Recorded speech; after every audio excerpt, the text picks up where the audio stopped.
Brock has an interesting question here, which I don't think the national media has really mentioned this. What are your guys' thoughts to make a comparison of Hurts to young McNabb? Aside from McNabb's can of an arm, I see many similarities. First off, have you guys seen anyone in the Eagle or national media really bring up this comparison? The only thing I've seen from McNabb is that McNabb constantly seems to kind of not take shots at the Eagles, but I don't know how you guys feel about Donovan. And I loved him as a kid growing up because he was the guy, but he seems to, anytime he goes on like 94.1 or he's, gets interviewed by someone say, hey, Donovan, what do you think of the Eagles this year? His most recent comment was, they're still 2 or 3 years out. And I'm like, Donovan, come on. Can we at least give a little credit where credit is due? And he had a comment on Hurts where he was like, not sold, but thinks that he's good. I don't think he's hating, but it does feel like he's got a little bit of jealousy just because no one ever talks about Donovan McNabb anymore. Let me just say this real quick. Let me just say this because I know LB's take is different than this. Look, McNabb was my guy. I'm 31, so I'm probably the youngest on here. Not by much to LB, but I'm 30. How old are you? 26. I got you there. So I was a baby for McNabb. I was really young. So like really young. Literally, I was getting into legit football. Like I got pictures of me when I'm like 5 or 6 or even 4 wearing Eagles gear because it's passed down from the family. However, like I didn't know the sport. When I got into it, we were just drafting McNabb, and that is my ride or die.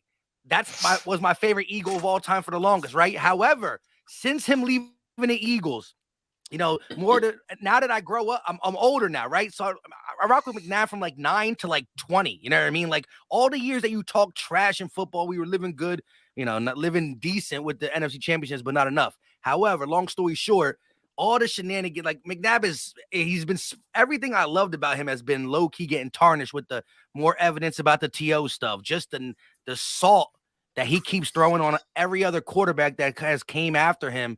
It's just disturbing to say the least. So like my respect went down. Like, look, you an Eagle great, or you an Eagle stat stuffer, or whatever you want to call McNabb. Like, look at Shady pumping his chest for the Eagles no matter what. Just rock with the team, especially when it's this good. So it's disappointing for sure.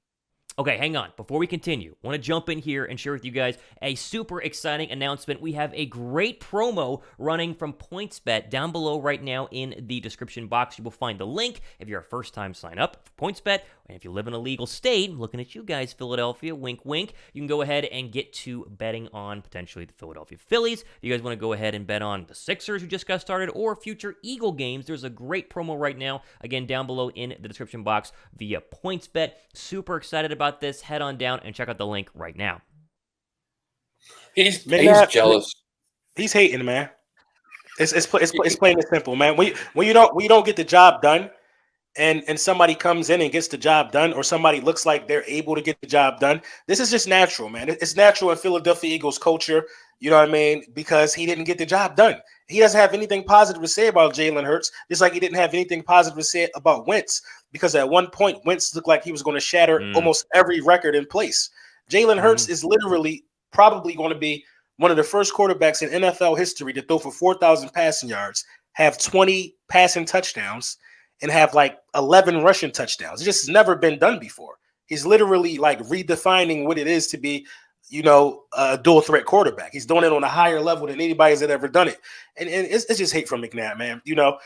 He compares this to the 2004 team a lot, man. It don't even have to be a comparison about that. If we win the Super Bowl again without him on the roster, you're gonna really see it. He might end up on the news with some damn kerosene outside the stadium trying to burn it down. Yeah, I think Philly Mike is. I mean, I think you guys are both right, but I think Mike's 100% on all this. It just feels like jealousy. You can't get the job done, and I think that Mike, for the point that he made of just embrace it. I mean, Brian Dawkins didn't win a Super Bowl, and Brian Dawkins embraces it. Shady didn't win a Super Bowl. Shady embraces it. Nick Foles embraces it. I mean, everybody. And I think when Nick Foles retires, he's going to go full on Philadelphia and be at all the games, and they're going to cheer for him like crazy. Like, why not? Yeah. I mean, McNabb was really, really good. I mean, just go out there, say Hurts is better than me. I think he's going to be greater than I ever was. This team looks as good as 2004. I'm ready to ride with them. And then everyone loves you again. They'll wear the McNabb jerseys to the game. Yeah, it's not just like Westy, Shady, Dawkins, everybody. Like all these guys that we love. They talk their talk. Now, if they can offer critique in a wise way. But like I said, man, for as big of a Donovan fan I was through from 9 to 20, man, it's bad. It's bad. Like I said, I can't defend it. Let's at least acknowledge this comment, which is pretty funny that a Cowboy fan would send this. Act like you got more than one ring. Y'all beat a career backup. It's boys with your backup still count yesterday. Okay. Go ahead. Get him. This is so annoying because all week it was, Cooper Rush. He's the next Cowboys quarterback. A week ago, they wanted to trade Dak Prescott for Cooper. Like, they literally were debating trading Dak Prescott. As soon as we win, he's a backup quarterback. Dallas cannot accept that we're just better than them on every level. The fans cannot accept it because Dallas Cowboy fans are entitled. They think they deserve everything. They think that everything should be handed to them. And that's why I can't stand them. And this is why, again, the stat that I saw on my Twitter rolls through like once every couple of months. Nick Foles has more playoff wins than any Cowboy team since I think the year I was born, right? 1996 was the last time that they were relevant in the postseason. I mean, literally, you can talk about these rings, and rings are really great, but you don't even remember winning the rings unless you're like 50, like legitimately remembering winning any sort of rings. You know what? Dallas wouldn't have beaten the Eagles if Dak played. They wouldn't have won anyways. Dak Prescott can't play in the fourth quarter when Jalen Hurts goes on a 7-minute drive and scores a touchdown. He's not playing. Dak wouldn't have made a difference. I agree with that wholeheartedly, man. The Cowboys fans, instead of saying, we'll see you in December, they're going to make up a bunch of excuses for a backup that these guys literally, and I mean literally, was ready to walk to the altar. They loved this guy 4 weeks ago. They loved this guy yesterday until he played in Philadelphia. Now he was exposed. See, this is what really bothers me. Everybody talked about the Cowboys defense so much, they forgot that ours was actually better until you saw it go against the Dallas Cowboys offense. Like, we got the best defense in the league, in my opinion. And I feel like we can give almost anybody fits unless you're a scrambling quarterback. I knew we were going to win the game because Dak didn't play. And I felt like we got the defensive personnel to even give Dak Prescott fits if he did play. So I just want to sweep him. I want to sweep him. I don't care. I don't care. Happen. I don't care if we got it locked up. I want to sweep him. No, that's happening. Quick question here. Do you think the defense successes from the Cowboys game was from Gannon? He seems to be inconsistent, or the stout defensive secondary? We talked about Steichen in the same, I would say, question about at the very beginning of the show, because Steichen has moments of brilliance. Those first couple of drives every game, he's incredible. Jonathan Gannon, for whatever reason, is allergic to bringing pressure in terms of like all-out blitzes. You feel like this team has the secondary to just go, and even Chris Collinsworth talked about this during the game.